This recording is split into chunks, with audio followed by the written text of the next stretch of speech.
is a desire when we come into the presence of God to know who we are and to know what we're called to do. Man, woman, boy, girl, who we are and what we're called to do.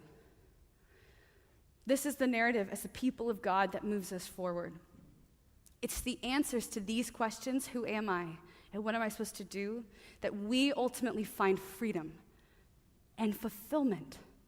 These things we're looking for and longing for. The goal of silence and solitude is to get to a place where I know who I am in God. I know how God sees me. And just here, in 1 second, I know the enemy just came to a lot of you in this room and said, I know who you are. I saw you last night. I know what you did, and listen to me. Look right here. You are looking. That's so nice. Keep looking.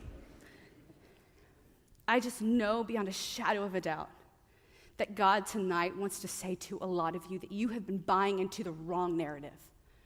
That you are listening and agreeing with voices that are not his, because if it's anything shameful, if it's anything condemning, if it's anything negative and condescending, that is not the voice of God, it is the voice of the enemy.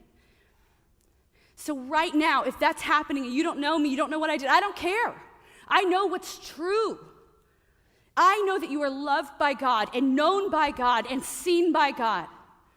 And that's what's true. Look, I don't know what Elijah heard. I don't, and you don't know either.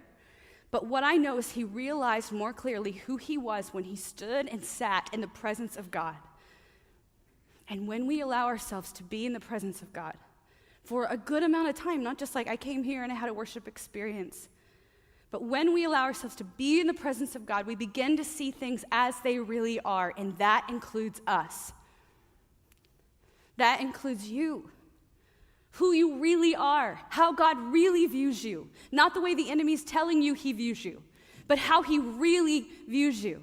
Comes into alignment, and all of a sudden, everything that felt impossible and hard and deranged and perverted and weird, all of a sudden makes sense.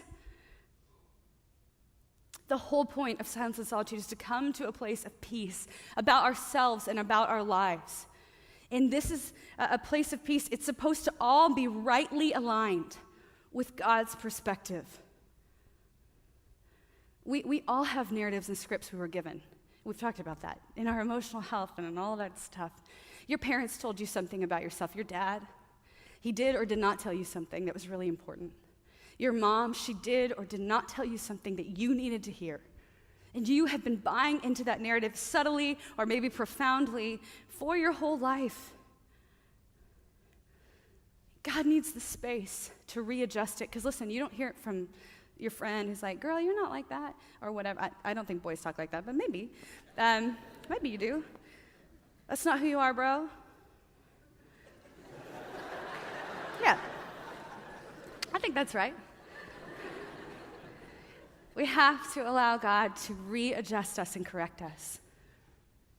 He's got to correct internally what's wrong, what's gone wrong, what we've been hearing, in order to bring peace and freedom externally.